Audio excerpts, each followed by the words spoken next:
오늘 할 내용은 그 기업의 IT 거버넌스인데 뭐 앞에서 우리가 거버넌스 얘기를 좀 많이 했습니다. 근데 여기 그 통제와 관련해서 그 우리 앞에서 거버넌스 얘기할 때 코빗 얘기를 많이 했는데 그 내부 통제를 다루는 여기가 챕터다 보니까 그 내부 통제 얘기를 많이 했는데 그러면 그런 거하고 그 거버넌스하고 어떻게 연결되느냐. 결국은 그 거버넌스는 우리가 주로 코빗 얘기를 많이 했는데 여기 그 내부 통제와 관련해서는 우리 앞에서 그 호소 얘기를 좀 했습니다. 그래서 그런 것들하고 어떤 그 전체적인 시각에서 봐야 되느냐 뭐 그런 거를 좀 짧게 다루고 그 10장에 있는 위험 관리에 대해서 좀 오늘은 공부를 해보도록 하겠습니다.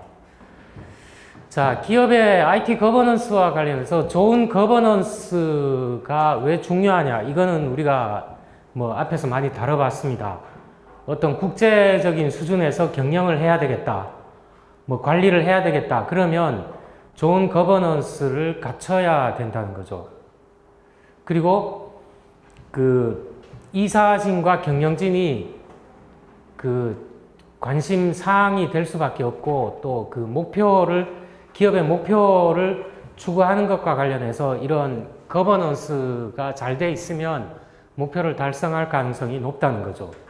자, 그래서 그 기업 거버넌스와 관련돼서 그 기업 거버넌스 프레임워크가 있는데 뒤에 혹시 잘 보이나요, 이게 누가 좀 얘기를 해야 되는데 필터를 안 갈아서 굉장히 희미한데, 자, 어쨌든 기업 거버넌스 프레임워크와 관련해서 그 여러 가지 기업이 환경에 직면해 있는데 뭐 제도적 환경이나 법적 여러 가지 환경에 이렇게 둘러싸여 있는데, 자, 그 기업의 조직이라든가 어떤 그 기업 조직이 운영하는 커뮤니티들의 환경적이고 사회적인 이해관계에 대한 기업의 인식과 같은 요소를 그 거버넌스 프레임워크가 포함한다 그랬는데, 자, 이거 조금 그 애매한 표현이에요.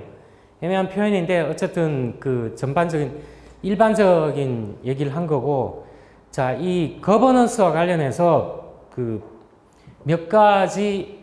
여러 가지 보고서들이 나오게 되는데, 자, 이 1987년에 미국에서 그 프로줄런트 파이낸셜 리포팅이라고 해서 이런 그 우리말로 하면 사기금융 보고서안 뭐 이런 것 보고서들이 나오는데, 자, 여기 안에 보면 그 어떤 그 트레드웨이 커미션 보고서라는 게 있습니다. 그래서 여기에서 취한 어떤 형태가 있는데, 자, 이 이후로 이런 것들을 필두로 해서 여러 가지 그 보고서들이 나오게 되는데, 자, 다양한 나라들에서 그 어떤 보고서 같은 것들이 많이 나옵니다. 자, 그래서 이 보고서들이 담고 있는 내용이 뭐냐? 기업 거버넌스 관행을 조사를 해서 여러 가지 권고를 하고 있다는 거죠. 그래서 여기 보면 뭐 윤리 강령 같은 거를 권유한다든지, 윤리적 행위가 기업에서 어떻게 해야 된다든지, 자, 세계적인 기업 거버넌스 관행에 대해서 평가하고 보고하기 위한 기준, 뭐 이런 것들을 제시를 하고 있다는 거죠. 그래서 대표적인 예로 보면 영국 같은 데서는 캐드베리 보고서라든가 그 다음에 한펠 보고서 뭐 이런 자, 여러분 보고서 이름을 굳이 알 필요는 없습니다. 알 필요는 없는데 이게 흐름이라는 게 있기 때문에, 자, 이런 보고서들이 나오게 됩니다. 기업 거버넌스에 대해서. 그래서 여기서 주로 다루는 거는 효과적인 감사위원회의 역할, 책임, 뭐 이런 내용들도 있고, 또 중력 관리자, 자, 임원 관리자 외에 어떤 중간 관리자라든가 이런 사람의 역할에 대한 어떤 힉스 보고서라든지 이런 여러 가지 보고서들이 나오는데, 자, 유럽에서는 또 이런 것들도 나옵니다. 그 독일의 크롬 코드와 프랑스의 어떤 그 리스트화된 회사들에서 기업 거버넌스를 향상시키기 위한. 그래서 리스트화된 어떤 회사들이라는 거는 좀 규모가 크거나 아니면 증권이 상장되어 있는 회사들 중에서 좀 어떤 그 큰 회사들을 대상으로 기업 거버넌스를 그 향상시키기 위한 보고서, 이런 것들이 나온다는 거죠. 자, 이런 보고서들이 나오는데, 자, 여기서 1987년 미국에서 이런 나온 보고서는 그 전에 어떤 규정상으로라든가 재무관리 감독 영역에서는, 회계 영역에서는 여러 가지 기준들이 있는데, 그게 실제로 내부의 사장이라든가 경영진이 공모를 하게 되면 굉장히 유명무실해진다는 거죠. 그러다 보니까 야, 이거 이렇게 해갖고는 도저히 안 되겠다. 뭐 앨런 파산이라든지 앨런의 회계부정을 통한 파산, 뭐 이런 것들이 기존의 어떤 상장사들한테 너무 악영향을 주다 보니까, 아니면 주주라든가 이런 사람들한테 많은 악영향을 주다 보니까 이거 이렇게 해서는 안 되겠다. 거버넌스를 제대로 좀 갖춰야 되겠다. 뭐 이런 것들 때문에 보고서가 나왔다는 거죠. 자, 뭐 캐드베리 커미티, 이거는 영국에서도 마찬가지로, 베어링스 은행 이런 데도 마찬가지로 회계부정 때문에 베어링스 은행이 거의 파산했죠. 파산했습니다. 자, 그래서 이런 재무적인 측면들에 대해서 거버넌스를 어떻게 가져가야 될 거냐, 이런 보고서들이 많이 나오는데, 여기서 공통적으로 강조하는 바가 이사진의 대응이라든가 역할 강화 같은 거를 요구하고 있다는 거죠. 자, 이런 역할 강화라든가 이런 걸 요구하고 있는데, 그 추가적으로 이사회가 막대한 권한을 가지고 있는데 얘네들이 얼마나 투명하냐. 자, 이 위에 이런 것들 보면 말단 직원이 어떤 담합을 하거나 이렇게 해서 발생한 것들이 아니라 사장이라든지 최고 경영진들의 공모에 의해서 이런 것들이 많이 한다는 거죠. 그래서 그 기업의 CEO로부터 이사회 의장 역할의 분리를 요구한다. 자, 이거 뭔가요? 기업의 사장이 경영과 관련해서 막대한 권한을 가지고 있는데, 자, 이사회의 의장 역할까지 하다 보니까 이사회 멤버들이 뭐가 되나요? CEO의 눈치를 보게 된다는 거죠. 그래서 CEO가 분명히 어떤 기준에 의해서, 윤리적 기준이든 회사의 윤리 강령이든 아니면 법규든 이런 것들을 우회하는 데 대해서 통제를 못한다는 거예요. 통제를 제대로 못하니까 이런 역할을 분리하자, 뭐 이런 것들이 요구가 된다는 거죠. 그래서 여기 보고서에는 기업 거버넌스 관행을 향상시키기 위한 여러 가지 도구라든가 방법들이라든가 이런 걸 포함하고 있어요. 그래서 주로 강행 규정으로 이런 걸 보고서기 때문에 그렇게 요구하지는 못하지만 권고 형태로 포함하고 있다는 거예요. 권고 형태로. 자, 이거 권고는 사실은 듣지 않거나 실행하지 않더라도 직접적인 영향은 없죠. 자, 이런 권고 형태로 포함하고 있는데, 자, 이런 한 트렌드가 있고, 또 법률에다가 아주 강력하게 좀 시행을 하자. 그래서 사베인 옥슬리법이 뭐 여기서 처음 보는 건 아니고 여러 번 봤는데, 자, 그 증권 거래소 등록 법인, 뭐 주로 상장사들이겠죠. 상장사와 그 상장사가 미국 내가 아니라 미국 어떤 다른 나라의 지점이라든가 자회사라든가 이런 것들이 있을 거라는 거예요. 그래서 이런 것들까지도 다 이 법에서 포함해서 좀 관리를 하자. 뭐 이런 취지로 나온 게 그 사베인-옥슬리 법안이라는 거죠. 그래서 엄격한 입법적 요구사항을 제시하고 있어요. 이 앞에 무수히 많은 보고서들, 각 나라의 보고서들은 주로 권고사항이다 보니까 이게 뭐 그냥 잘 읽어보고 한쪽에 치워놓고 실천을 하지 않아도 별로 그렇게 문제가 안 되는데 이거는 법을 어기게 되면 제재가 가해지죠. 자, 특정 공공회사를 위한 새로운 기업 거버넌스 규정, 규제, 표준을 제공하고 있어요. 그래서 이 증권거래소 SEC에서 안정된 내부 통제 프레임워크 명령을 이용해 왔다는 게 명령이에요. 이건 커맨드, 맨더토리라고 써놓은 거는 안 지키게 되면 제재가 가해지는 거죠. 자, 이런 거를 활용해 왔다는 거죠. 그리고 이 사베인-옥슬리법과 관련된 그 사베인-옥슬리법 안에 보면 규정들이 많이 있는데 이 규정 안에서 코소의 권고사항까지 참조를 하라고 돼 있다는 거예요.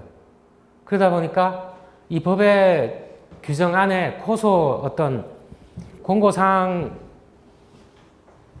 들어있기 때문에 그 코소에서 얘기하는 것들까지도 이 증권법인 미국의 SEC에서 통괄하는 회사들은 이런 어떤 내부 통제의 원칙이라든가 이런 거를 지켜야 되는 상황까지 이제 이르게 된 거죠.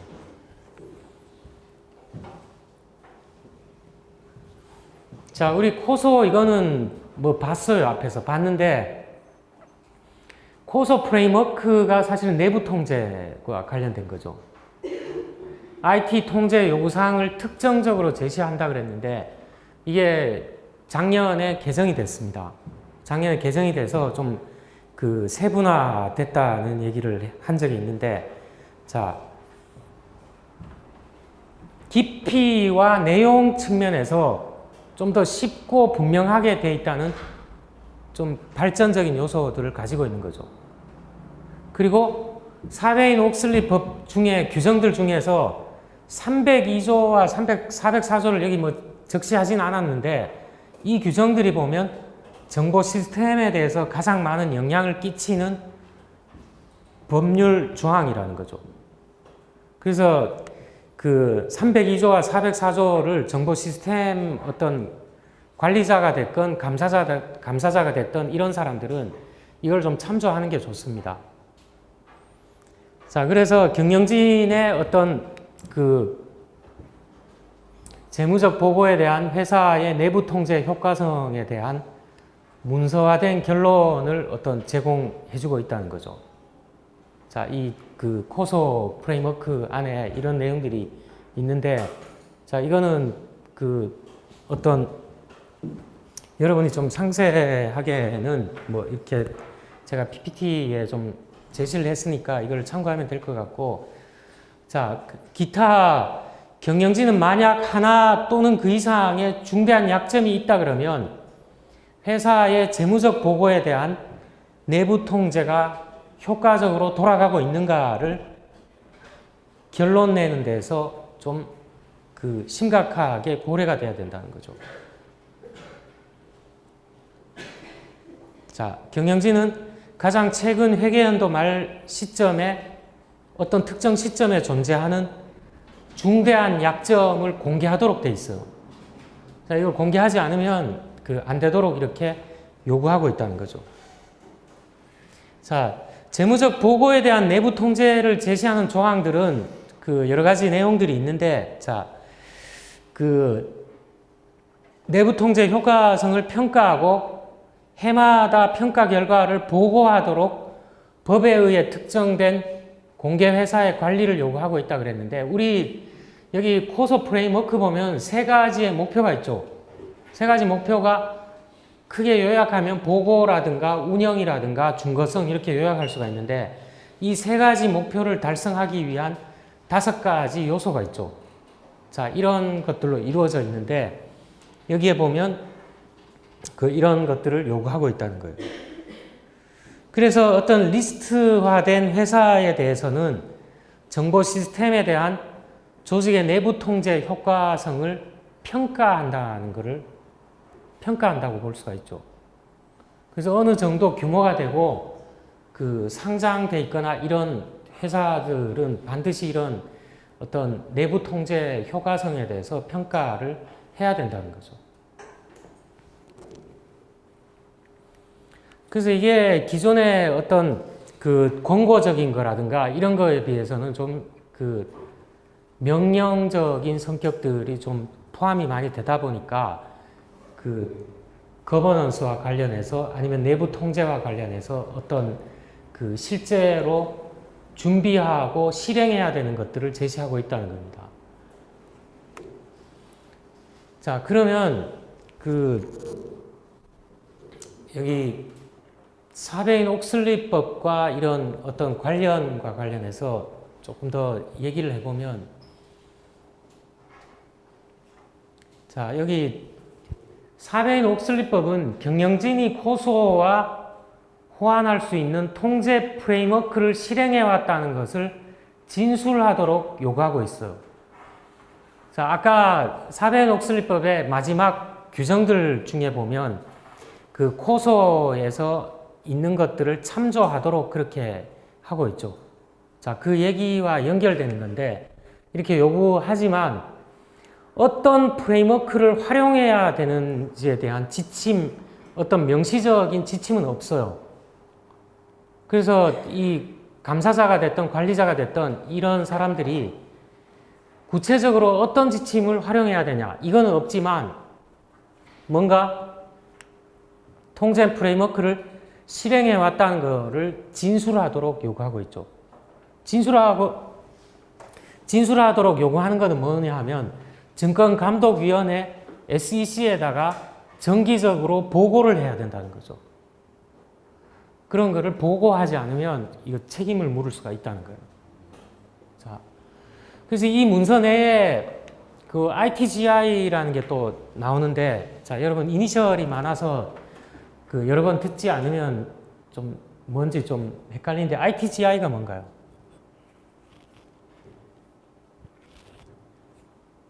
요거는 G가 거버넌스입니다. 거버넌스. IT 거버넌스 협회예요. IT 거버넌스 협회.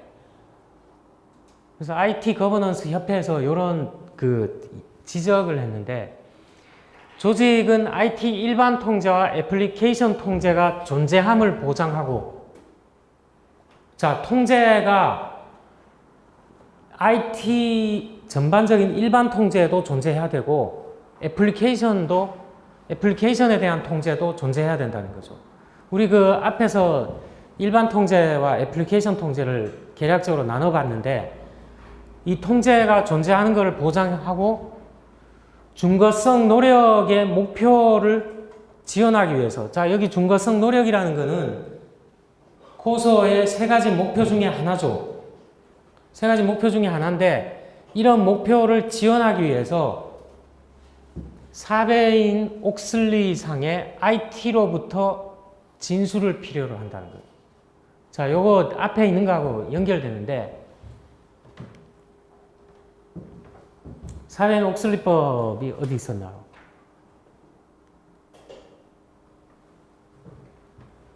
어떤 거를 하도록 돼 있죠. 실행하도록 엄격한 입법적 요구사항을 제공하고 있다 그랬는데, IT로부터 어떤 엄격한 어떤 통제가 이루어지고 있느냐, 이런 것들을 요구하고 있다는 거하고 좀 연결되는 얘기입니다. 표현이 조금 직접적이진 않는데, 자, 이런 진술을 필요로 한다는 거예요. 그래서 IT를 위한 책임성의 주요 영역의 일부를 좀 보면 이런 것들을 다뤄야 된다는 거예요. 자, 여기서 사베인 옥슬리법에서는 이런 뭔가를 요구하고 있는데, 어떤 프레임워크를 활용해야 되는지에 대한 지침이 없어요. 지침이 없다 보니까 이걸 좀 보완해서 IT 거버넌스 협회에서 이 구체적인 지침이 없다 보니까 이런 것들은 있어야 된다. 진술을 필요로 한다. 그렇게 해서 ITGI에서 얘기하는 어떤 것들이 이런 거라는 거죠.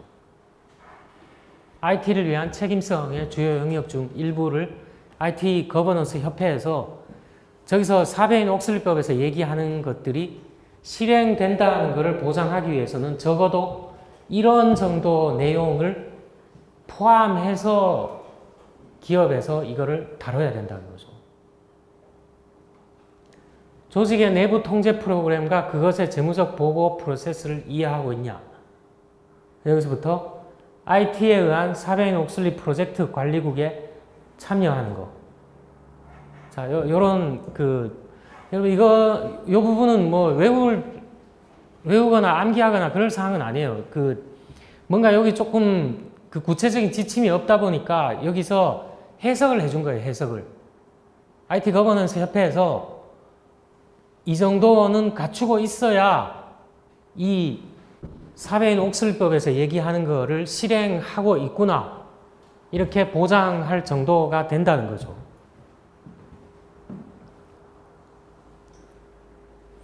자, 여기 마지막 9장의 내부 통제와 관련해서 마지막 부분인데, 자, 코소와 정보기술 계속 이어지는 건데, 자, 우리 3가지 목표와 5가지 본질적인 구성 요소, 이건 앞에서 좀 봤습니다. 자, 2013년에 개정된 프레임워크에는 뭐를 담고 있느냐? 자, 여러분 책에 IC라고 되어 있는 게 내부 통제예요. 인터널 컨트롤이에요. 그래서 제가 그거를 플레임을 안 쓰고 IC라 그래서 좀 약간 애매하게 이렇게 표현이 되어 있는데, 요 내부 통제의 기본적인 개념들이 5가지 본질적인 구성 요소와 관련된 17개 원칙들로 공식적으로 제시를 하고 열거가 되어 있어요. 여기 뜯어보면.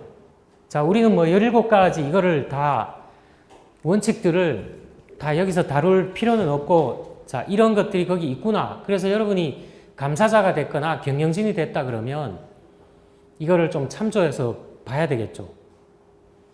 자, 그래서 정보 시스템 감사자는 내부 통제 시스템의 효과성을 평가하도록 요청받습니다. 그래서 IS 감사자의 주된 역할이 내부 통제가 효과적으로 돌아가고 있느냐, 이거를 평가하도록 하는 임무가 있다는 거예요. 자, 여기 코소 자체는 IT 내에 적합한 통제 프레임워크 실행에 대한 충분한 상세사항을 주지 않는 부분이 있어요. 자, 그런 경우에는 사베인 옥슬법의 의도와 부합하고, 특별히 404조에 보면 404조에 아까 2개 조항이 좀 참고할 게 많다 그랬죠. 정보 시스템과 관련해서.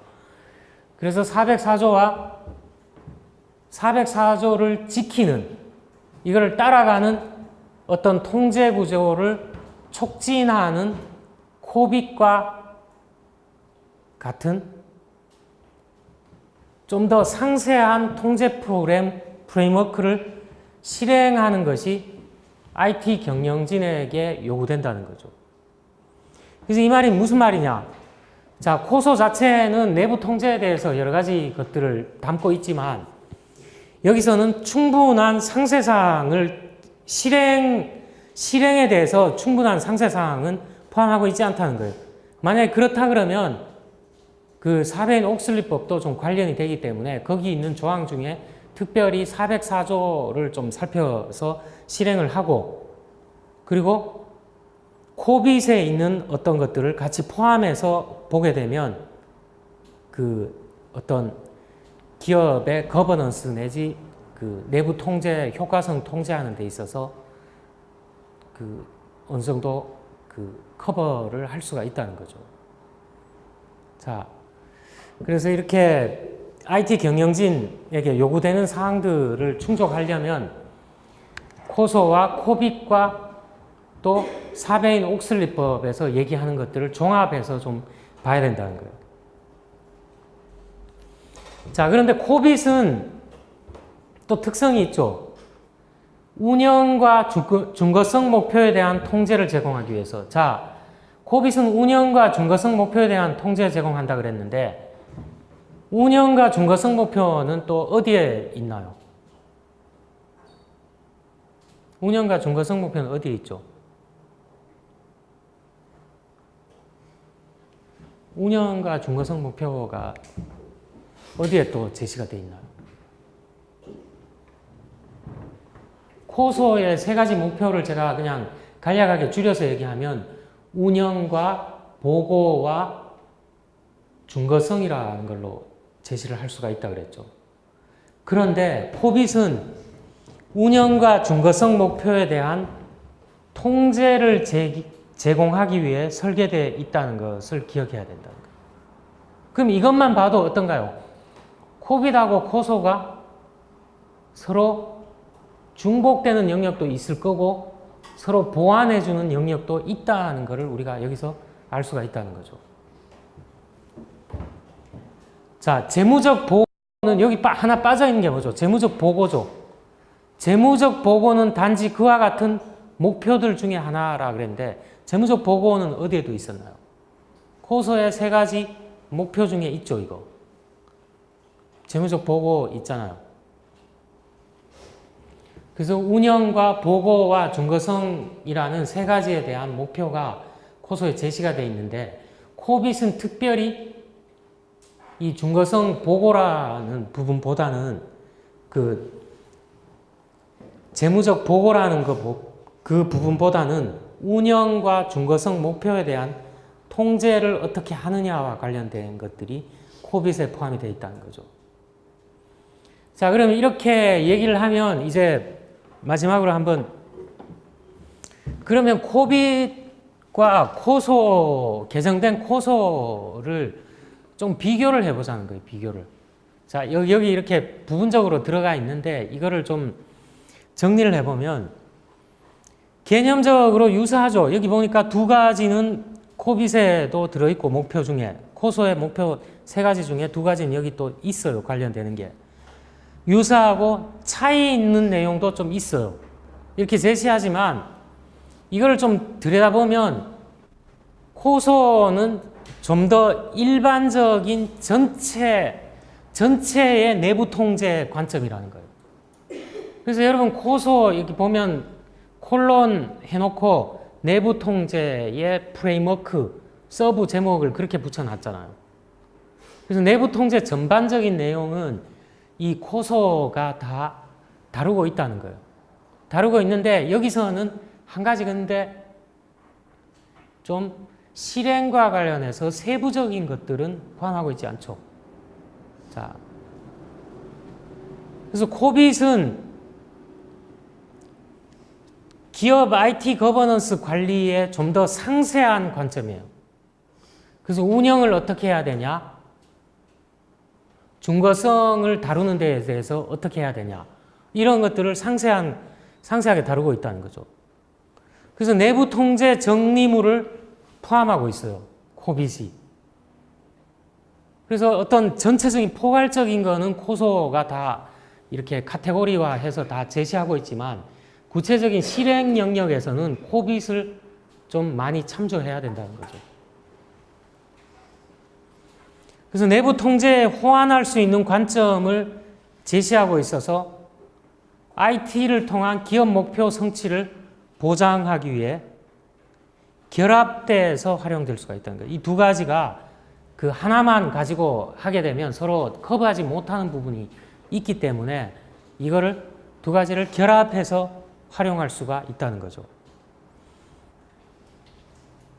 자, 한 가지만 활용하는 게 아니라 두 가지를 같이 활용할 때 양 프레임워크가 서로 보완이 되기 때문에 더 뛰어난 어떤 내부 통제와 관련해서 아니면 기업 거버넌스와 관련해서 더 뛰어난 도구가 될 수가 있다는 거예요. 어느 한 가지의 그 코소에 특화해서 어떤 그 사용을 한다든가 코빗만 가지고 하는 것보다는 두 가지를 서로 결합해서 사용하게 되면 그 더 뛰어난 프레임워크로 활용될 수가 있다는 겁니다. 자, 그렇게 해서 내부 통제 얘기를 좀 다 다뤄봤는데, 지금까지 한 거 중에 혹시 좀, 제가 좀 미스했거나, 좀 궁금한 사항 있나요?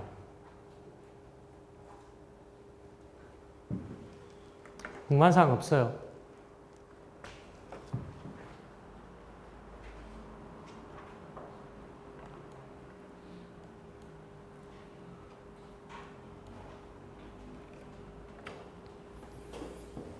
자, 그러면 좀 후반부에는 10장에 있는 위험 관리에 대해서 좀 얘기를 해보도록 하겠습니다. 자, 여기 목차는 한 6가지 정도를 다룰 텐데, 그 위험 관리와 관련된 6가지를 중에서 오늘은 그 위험 분석의 요소나 아니면 감사 범위 정의까지를 좀 보도록 하겠습니다. 자, 모든 조직은 위험에 직면합니다. 자, 그리고 비즈니스 결정을 하게 되면 예를 들어 공장을 하나, 수원에 하나, 공장을 하나 설립을 해야 되겠다. 이렇게 결정하는 순간부터 어떤가요? 위험 요소들이 있죠. 과연 그게 바람직한 결정이냐부터 시작해서 여러 가지 위험 요소에 직면하게 됩니다. 그래서 이 비즈니스와 관련해서 여기까지 보면 어떤 위험에 직면할 수가 있는데, 자, 위험을 좀 정의를 해보면, 정의 내지 조직의 비즈니스와 관련해서 얘기를 해보면, 성공적으로 경쟁할 수 있는 능력이라든지, 재무적 강점과 조직의 긍정적 공공 이미지를 유지하는 능력, 궁극적으로 그 조직의 생존하는 능력에 영향을 줄 수가 있습니다. 자, 위험은 영향을 줄 수가 있는데, 자, 위험은 이 두 번째 리바이벌인데, 위험은 제거될 수 없고 단지 관리된다 그랬어요. 자, 100% 제거하면 좋은데 너무 많은 비용이 들어요. 너무 많은 100% 위험을 없앤다는 것은 너무 많은 비용이 들죠. 사람과 돈과 이런 것들이 너무 많이 투입돼야 되니까 단지 관리된다고 이런 표현을 씁니다. 자, 이것은 실체 범위에 위험 식별을 필요한다 그랬는데, 여기 실체는 뭐가 있나요? 실체. 실체가 뭐죠, 여러분? 영어로 쓰면 entity죠, entity. entity가 뭔가요? 실체에는 어떤 것들이 들어가나요? 실체는 그냥 이렇게 쉽게 얘기를 하죠. 사람과 관련된 조직, 뭐 이런 것들을 실체라고 한번 개략적으로 이해를 하고, 자, 이런 실체의 위험 식별을 필요로 한다는 거예요. 자, 전반적인 위험은 조직 목표에 달려 있을 거예요.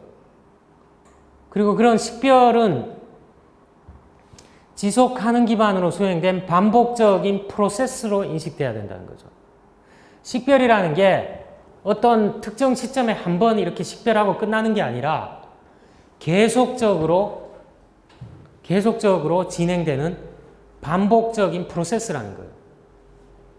자, 어떤 원샷으로 어떤 특정 시점에 한 번 하고 두 번 하고 이렇게 끝나는 게 아니라 지속적이라는 거예요. 그리고 위험 식별이라는 것은 제로 베이스 상으로 또는 마지막 검토까지 점진적으로 기획 프로세스의 부분으로 행해질 수가 있다는 거예요. 자, 이거 식별이라는 게 계속적인 프로세스로 인식돼야 하기 때문에 이런 말이 덧붙여서 나올 수가 있죠. 자, 위험은 내부나 외부 요소로부터 일어날 수가 있어요. 그리고 내부 요소와 외부 요소는 서로 관련될 수 있죠. 자, 어떤 시스템에서 보니까 우리나라 뭐 그런 거 많이 발생하는데, 어떤 회사의 시스템에서 고객 정보가 100만 건이 유출됐다. 100만 건이 유출됐어요. 100만 건 유출된 걸 보면 대개의 경우에 어떤가요? 대개의 경우에 이 정도 유출되려면 외부의 어떤 사람이 외부 사람이 여기 가서 탈취하거나 아니면 해커로 침입해서 이렇게 할 수도 있지만 대개의 경우는 그 원인 때문만으로 이렇게 유출되진 않는다는 거예요. 대개의 경우는 여기에 어떤 사람이 대가를 기대하고 이 사람이 여기 들어오는 거를 쉽게 들어오도록 패스워드를 알려줬거나 아니면 쉽게 출입을 할 수 있도록 하거나 아니면 여기 어떤 무인 장치를 가지고 USB라든가 이런 무인 장치를 가지고 쉽게 할 수 있도록 이 사람이 협조를 해주거나 공모를 해주는 경우가 많죠. 그래서 이 외부 요인과 내부 요소 이게 보통의 경우에 결합되거나 연관이 될 수 있다는 거죠. 연관되는 경우가 많은데 자 어쨌든 그 영국 위험관리협회에서는 위험관리 표준에서 이사회 책임을 권고하고 있어요. 자, 이사회 책임을, 자, 이사회는 이사회가 하는 역할이라고도 할 수 있는데 이렇게 기술을 해놨어요. 자, 이사회는, 자, 우리 지금 그 어떤 위험관리 이런 것도 일종의 내부 통제하고 관련되기 때문에 얘기를 하는 건데, 자, 최소한 내부 통제 시스템을 평가할 때 다음 사항을 고려해야 된다는 거예요. 이사회에서. 특정 비즈니스 내 회사가 받아들일 수 있는 가능 손실액이 어떤 걸로 돼 있느냐. 그 정도는 어느 정도냐. 회사가 받아들일 수 있는 정도가 어느 정도냐. 자, 이런 거를 고려해야 된다는 거예요. 그 다음에 그런 위험이 현실화될 수 있는 가능성이 얼마나 되느냐. 자, 여기 위험 관리를 이런 것들을 고려하게 되면 뭐가 나오게 되나요? 자, 여기 지금 얘기하는 것들을 관리를 해요. 이사회에서 그 다음을 고려하라 그랬는데 이걸 관리하라는 말이죠. 받아들일 수 없는 위험이 다루어져야 하는 방법이 뭐가 있느냐. 받아들일 수 없는 위험이 있죠. 우리 조직에서 도저히 이거 보니까 비용이 너무 많이 들어서 그것까지는 우리가 위험 관리를 할 수가 없다. 받아들일 수 없는 위험이 있을 거라는 거예요. 자, 천재지변까지 우리는 예상할 수가 없다. 그런 어떤 위험이 있을 텐데, 자, 그거 어떻게 할 거냐? 비즈니스상의 가능성과 영향, 자, 위험 가능성과 위험의 영향을 최소화할 수 있는 조직의 능력이 있느냐 없느냐 이런 거를 고려해야 되겠죠. 자, 그리고 위험과 착수된 통제 활동의 비용과 편익이 어느 정도 되느냐. 자, 이 정도까지 위험이 현실화되는 가능성을 30% 정도 예상되는데 이게 너무 위험하니까 10% 정도로 낮출 때에 돈이 얼만큼 들어갈 거냐. 그리고 30% 예상되는 거를 10%로 낮췄을 때 우리 조직에 어떤 이점이 있을 거냐. 자, 비용 항목과 편익 항목에 대해서 고려를 해봐야 된다는 거죠. 위험관리 프로세스의 효과성, 프로세스가 효과적이냐, 효과적이지 못하느냐. 자, 이사회가 여러 가지 중요한 의사결정을 하는데 이사회가 이런 결정을 했을 때 위험이 어느 정도 발생할 거냐. 자, 이런 거에 대해서 이사회는 고려를 해야 된다는 거죠. 자, 그래서 뒤에 이제 이런 내용들이 좀 나오는데 여기 위험관리협회에서 이사회의 역할에 대해서 얘기를 하면서 최소한 내부 통제 시스템을 평가할 때는 이런 것들이 잘 설정이 되어 있느냐, 준비가 되어 있느냐, 이거를 가지고서 평가를 해야 그 조직의 위험 관리가 어느 정도 되고 있다, 없다. 되고 있다 그러면 잘 되고 있냐, 보통 수준이냐, 미흡하게 되어 있느냐, 이런 거를 정확하게 평가를 할 수가 있다는 거죠.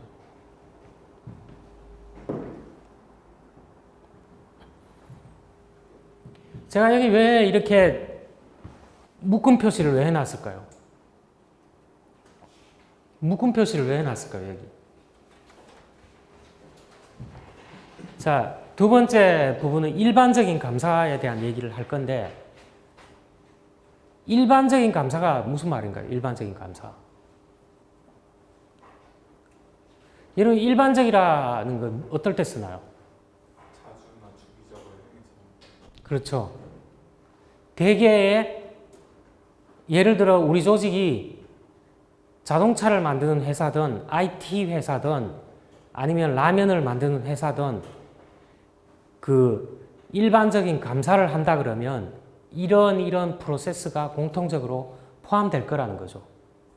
자, 업종에 따라서 특수한 영역이 있을 텐데 그런 거를 불문하고 모든 조직들은 대체로 이런 과정으로 감사를 진행한다는 거예요.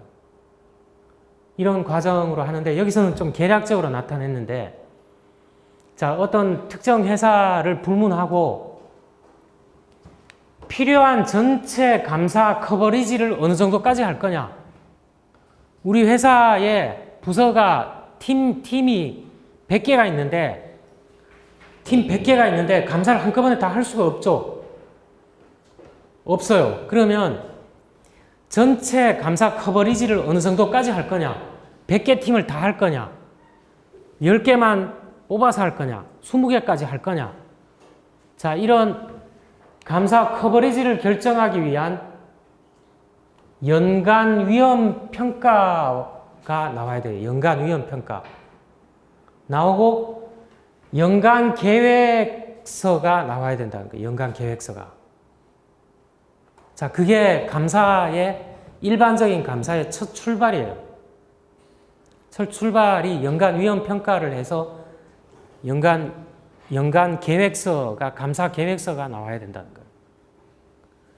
그리고 연간 감사 계획서가 나왔을 때, 그 다음에 개별 감사 계획이 따른다는 거죠. 개별 감사 계획은 예를 들어 100개 팀 중에 올해는 10개 팀만 감사를 하자, 이렇게 결정이 났어요.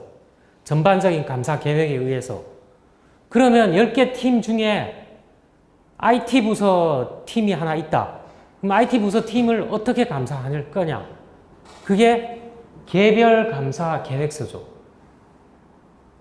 그래서 개별 감사 계획서가 뒤따라서 나온다는 거죠. 자, 이렇게 연간 감사 계획서가 나오고 개별 감사 계획서가 나오면 그 다음 단계로 예비 검토를 해야 됩니다. 예비 검토를 해서 그 감사와 관련해서 어떤 것들이 선행적으로 이렇게 좀 미리 좀 준비가 돼야 되느냐, 이런 것들을 담는 내용인데, 자, 여기 그 예비 검토는 피감사 조직이 예를 들어 우리가 연간 감사 계획을 발표를 하고 개별 감사 계획을 냈지만 여기에 대해서 반발할 수가 있죠. 그러면 피감사 조직에 대해서 우리가 감사를 하는 거에 대해서 이해를 구할 수도 있고, 뭐 이런 활동이 예비 검토 단계라고 할 수가 있습니다. 자, 여기서는 두 가지의 테스트가 이루어집니다. 두 가지 테스트가 이루어지는데, 준거성 테스트와 실증 테스트라는 두 가지의 중요한 테스트가 있습니다. 자, 요거는 여러분이 좀 알아둬야 되는데, 우리 책에서는 더 상세하게 다루지는 않지만, 자, 이게 뭐냐? 준거성 테스트는 정보 시스템의 보안성, 효율성, 효과성을 확보하기 위해, 자, 보안성, 효율성, 효과성이 뭐라는 건가요? 이게 뭐죠? 보안성, 효율성, 효과성이 뭘까요? 정보 시스템의 뭐죠, 이게? 정보 시스템 감사의 목표라고 할 수 있죠, 목표.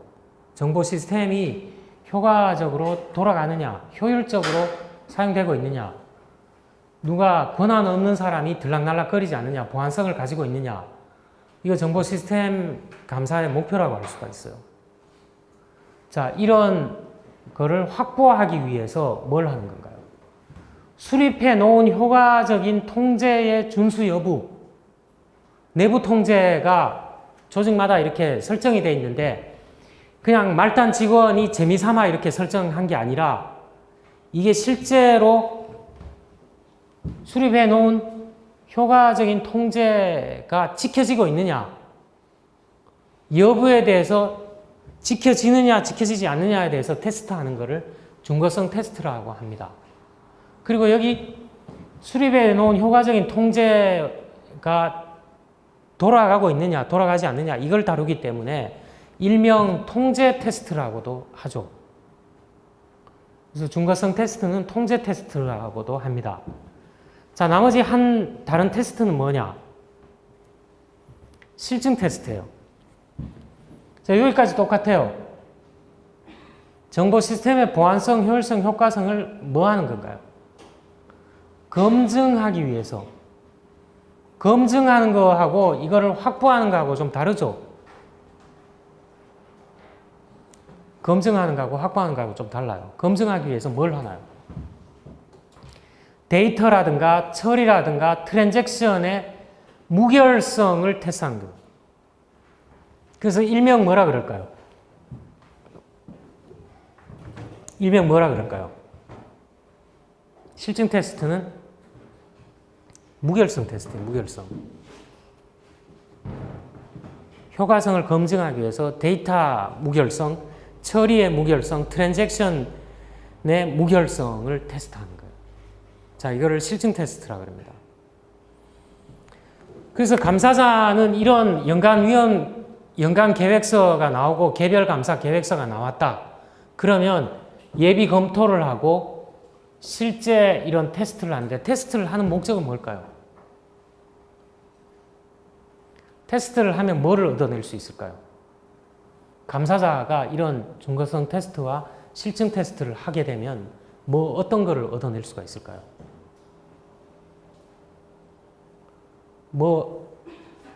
여러분 테스트하는 목적이 뭔가요? 소프트웨어 테스트하는 목적이 뭔가요? 잘 돌아가는 예, 소프트웨어에 버그는 없는지, 코드 이렇게 라인 중에 에러는 없는지 이런 검출해 내기 위해서 하죠. 소프트웨어 검사하고 이런 게. 이것도 마찬가지라는 거예요. 수립해 놓은 통제가 지켜지고 있느냐, 지켜지지 않느냐. 테스트를 해보면, 요 영역에서 지켜지지 않더라. 튀어나오죠. 잘 지켜지는 거는 뭐 어떤 영역이더라. 나오죠. 그 다음에 이거 하면 뭐가 나올까요? 데이터 처리 트랜잭션의 무결성을 테스트해보면 어떻게 나올까요? 무결성에 위배되는 것도 나올 수가 있죠. 자, 위배되는 게 나왔는데 그거 무결성에 위배돼서 나온 어떤 그런 걸 뭐라 그러나요, 우리가?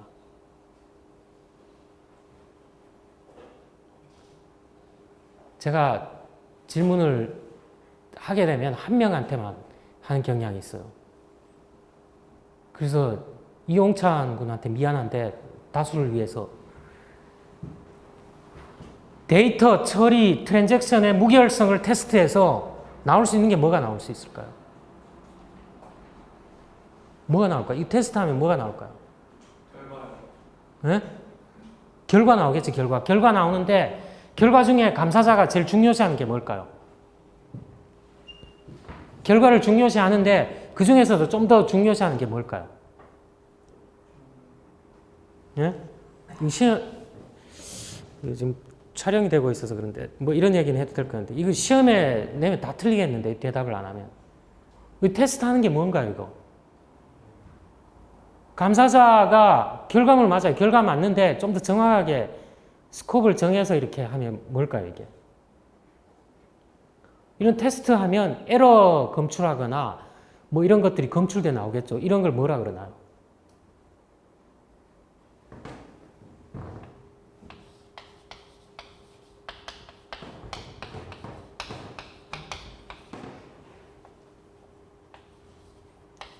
이걸 뭐라 그러죠? 이거 뭐, 맞나요, 철자가? 이게 처음 썼던 게 맞네요. 뭔가요, 이게?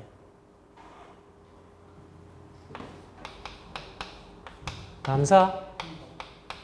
증적이 나온 거죠, 증적. 감사에서는 증적이라는 말을 더 많이 씁니다. 다르게 얘기하면 감사 뭔가요? 감사 증거의 증거. 자, 증거가 많으면 많을수록 어떤가요? 감사 증거가 많으면 많을수록 어떨까요?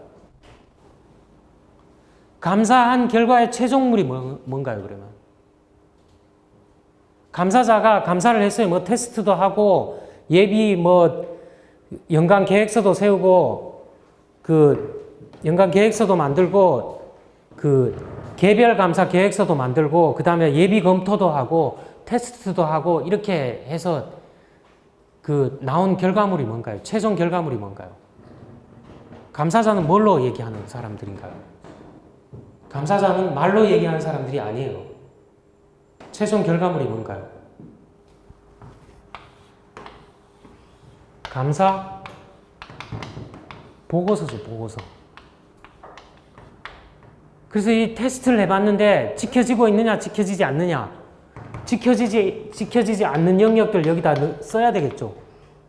그리고 실증 테스트 해봤는데 에러라든가 막 그런 것들이 많아요. 그러면 이 감사 증적들이 여기에 있게 되겠죠. 그래서 감사 보고서가 풍부하려면 어때야 되나요? 이런 것들이나 이런 것들이 많이 들어가 있어야 되겠죠. 그래야 읽는 사람이 이 감사 보고서 읽어봤더니만 다 잘 됐습니다. 이런 내용만 있어요. 보니까 10개 팀을 감사를 했는데 특히 정보 시스템과 관련된 걸 감사를 했는데 뭐 이런 항목들은 잘 돼 있고 끝에 한두 가지밖에 없어요. 물론 그 조직이 잘 돼 있을 수도 있죠. 근데 대부분의 조직은 감사를 해보면 어떤 문제점이라든가 이런 게 나오게 돼 있는데 이 보고서가 그냥 좋은 말만 써놨다 그러면 충분한 감사 증적을 확보하지 못했거나 아니면 감사가 너무 짧은 시간에 아니면 부족한 협조하에 이루어졌을 가능성이 높다는 거예요. 그래서 테스트가 완료되고 결과가 평가된 후에 최종 결과물이 감사 보고예요. 감사 보고서예요. 감사 보고서가 나와야 그걸 가지고서 관련된 이해관계자들한테 가서 조직을 감사해 봤더니만 이런 결과물이 나왔습니다. 감사 보고를 할 수가 있잖아요. 그래서 감사자의 감사 최종 결과물은 뭐냐? 감사 보고서예요.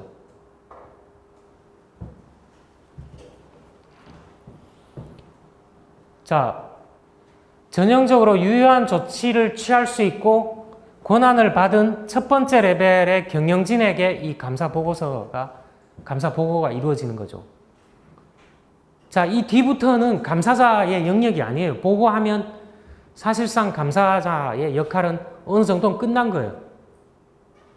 보고를 하고 나면. 보고서를 생성해서 감사 정적도 포함하고 준수 여부도 넣어갖고 감사 보고서를 만들어서 보고를 하면 1차적인 감사자의 역할은 끝났어요, 거의. 제가 왜 거의라는가 하면 조금의 역할이 남아 있긴 있어요. 근데 어쨌든 자, 보고가 동의되고 발표된 후에 어떤 동의된 조치가 발생했다고 보장하기 위해서인데 보고가 동의됐다는 건 누구가 동의했다는 건가요? 보고가 동의되고 발표됐다는데 이거는 누구가 동의했다는 건가요? 이 동의는 누가 했다는 건가요? 이게 감사자가 동의한 거 아니죠? 감사자는 결과 보고서를 보고했을 뿐이잖아요. 이 보고한 사람 누굴까요? 보고에 동의한 사람 누굴까요? 자, 감사자는 감사 결과물을 이해관계자들한테 보고를 하는데 이해관계자들이 봤더니만 여기에는 감사를 받는 조직도 포함돼요. 감사 받는 조직의 관리자가 결과물을 보고 맞게 감사를 했다 이렇게 동의를 일반적으로 하죠. 물론 동의를 안 할 수도 있어요. 안 할 수도 있는데 일반적으로는 동의를 할 거라고요. 그 다음에 이해관계자 경영진이 봤을 때 맞다 이렇게 잘 접수했고 유효하게 됐다, 보고가. 그렇게 동의를 해주는 거예요. 자, 이렇게 된 후에 자, 감사 보고서에는 어떤 내용들이 들어가 있나요? 감사 보고서에는 통제가 제대로 되는 부분도 있고 안 되는 부분도 여기 들어있죠. 그래서 통제가 안 되는 부분을 그러면 어떻게 할 거냐? 보고하고 땡 하고 그냥 끝내면 될까요? 안 된다는 거예요. 감사자가 얘기한 것들에 대해서 과연 조치가 이루어지고 있느냐? 당신들 내부 통제 시스템 중에 뭔가 굉장히 긴급하고 중요한 결함이 있다. 이런 것들이 포함되어 있는데 보고하고 끝나면 이 문제가 발생할 수 있잖아요. 그래서 감사자는 마지막으로 후속 조치가 요구된다. 후속 조치. 동의된 조치가 발생했다고 보장하기 위해서 팔로우업까지 해야 된다. 팔로우. 공식적으로는 이 보고가 이루어지면 끝나요. 근데 여기 만약에 통제 시스템에 문제가 있거나 감사 정적 중에 중대한 것들이 있다 그러면 그 조치가 어떻게 됐느냐에 대해서 감사자가 한번 살펴볼 필요가 있다는 거예요. 그래서 만약에 그게 조치가 이루어지지 않았다 그러면 감사자가 그 피감사 조직이라든지 경영진에 대해서 이런 것들은 좀 빨리 좀 조치가 돼야 되는데 왜 이렇게 조치가 되지 않았나요? 이렇게 물어보고 피드백하는 과정을 후속 조치 팔로우업 과정이라고 그러죠. 여기까지가 이렇게 해놓은 이게 감사 프로세스예요. 일반적인 감사 프로세스예요.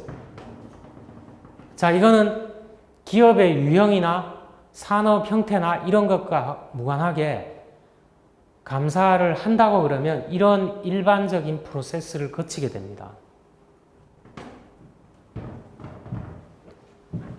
자, 여기서는 준거성 테스트, 실증 테스트가 뭔지에 대해서 여러분이 좀 기억할 필요가 있습니다. 근데 이거는 나중에 좀 얘기를 하죠. 자, 감사자는 적합한 통제 목표, 통제를 성취하는 데 필요한 것, 책임이 어디 있는지, 관리 시스템 물리적 통제가 적합한지를 확인하는 것이 필요하죠. 자,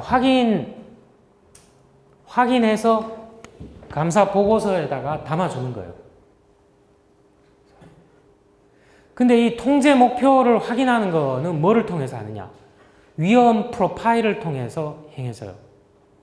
그래서 위험 프로파일은 위험 관리 영역에 들어가는 거죠. 자, 그리고 이런 목표들이 있는데 가용성이라든가 완전성이라든가 기밀성, 무결성 이런 게 변하지 않더라도 통제 목표는 각 사이트에 대한 고유한 비중을 가지게 될 거라는 거죠.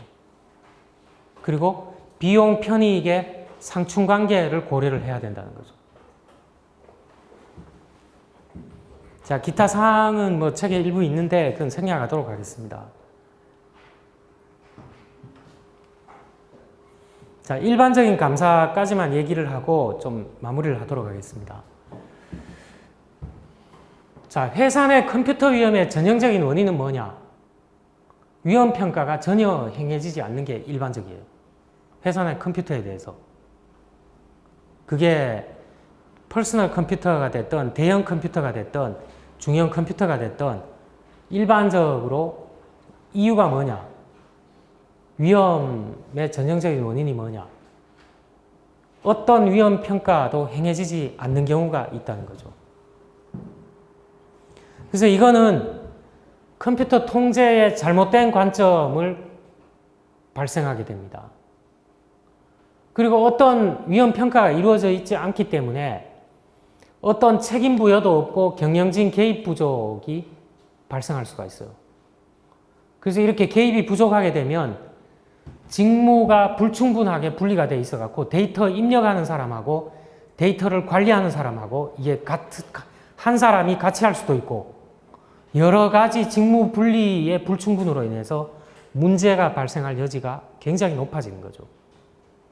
그래서 이런 리스크가 높아지는데 이게 실제로 발생할 수도 있고 발생하지 않을 수도 있어요.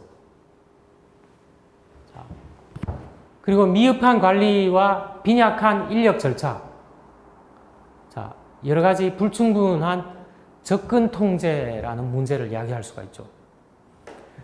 미흡한 관리가 되면은 패스워드 관리 잘 안 되거나 인력이 자기 업무하고도 관계없는 부서에 자꾸 이렇게 들락날락거린다.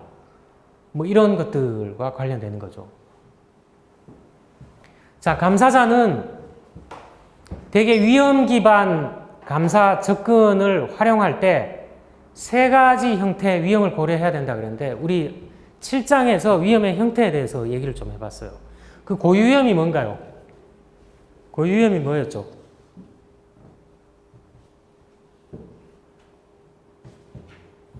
고유위험은 통제가 설정되어 있나요? 설정되어 있지 않나요? 통제가 전혀 없을 때 가질 수 있는 위험이죠. 자, 위험을 감소시키는 요소들, 통제 절차라든지 통제 뭐 이런 것들을 고려하기 전에 발생하는 중대한 상실의 가능성이에요. 한마디로 얘기해서 통제라든가 이런 게 전혀 없을 때의 위험이죠. 자, 이걸 평가하기 위해서는 위험의 본질이라든가 위험 가능성을 제시하는 지표 뭐 이런 것들에 감사자가 친숙해져야 된다. 자, 통제 위험은 뭔가요? 통제 프로세스가 존재해요. 여기서는 통제 프로세스가 없었을 때 위험인데 통제 위험은 통제 프로세스가 설정돼 있어요. 설정돼 있는데 이게 유효하지 못한 것으로 판정되는 가능성이.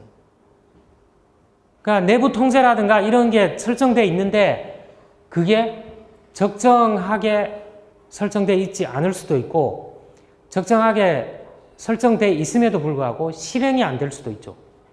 자, 이런 위험을 통제 위험이라고 합니다.